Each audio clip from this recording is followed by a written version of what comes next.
Polaznici omladinskih škola Vojvodine i Vršca odigrali su prijateljsku utakmicu u zimskim uslovima na stadionu sa veštačkom travom u Krupnju. Ovo međutim nije priča ni o Vojvodini ni o Vršcu, niti od značaja rezultat njihovih omladinskih škola u međusobnom susretu na neutralnom terenu.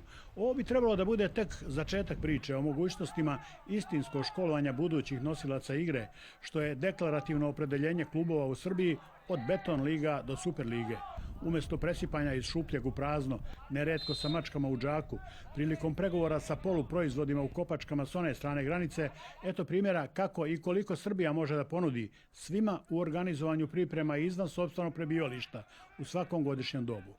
Primjer tome dali su junaci ove priče, mladi fudbaleri Vojvodine i Vršca koji su na terenima i u objektima u Krupnju, na 3 reke Rađevine, pronašli sasvim korektne uslove za pouzdan pogled u budućnost.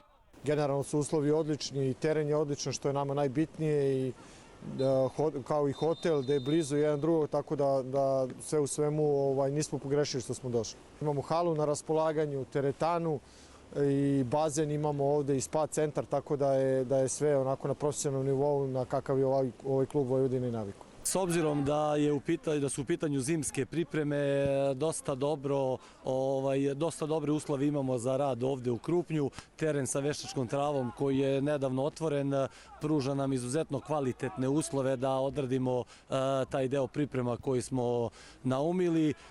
S obzirom da je kod nas dosta niska temperatura i da je prosto nemoguće raditi u ovim uslovima, ovde imamo sve što nam je potrebno da nesmetano odradimo ovaj deo priprema koji je planiran za ovo doba.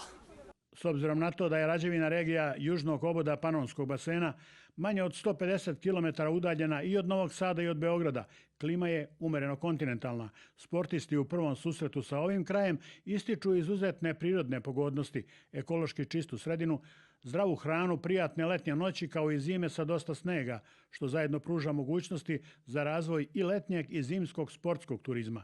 Mi sada u ovom periodu već imamo 4-5 ekipa koje su ovde na pripremama, između ostalih tu su i fudbalski klub Vojvodina sa mlađim kategorijama, zatim Vršac, Sinđelić, Internacional, kao i brojne ekipe iz okoline. Pored brojnih sportskih terena sa kojima raspolaže opština Krupanj, sportisti koji dođu da odrade pripreme u našoj opštini imaju priliku da se opuste i relaksiraju u obližnjem spa hotelu, gde im je priušten spa sa sve bazenom. Vraćajući se na početak priče, u začetku srećemo se i sa zaključkom o mogućnostima priprema srpskih sportskih klubova u domaćim centrima. Za početak, neka to budu polaznici omladinskih škola, a u perspektivi za privlačenje i najboljih sportskih sastava neophodna su značajnija ulaganja pružalaca usluga, od opštinskih vlasti do vlasnika objekata. Primjer Krupnja može da posluži kao putokaz u oba smera, kako onima koji usluge potražuju i koriste, tako i onima koji usluge nude.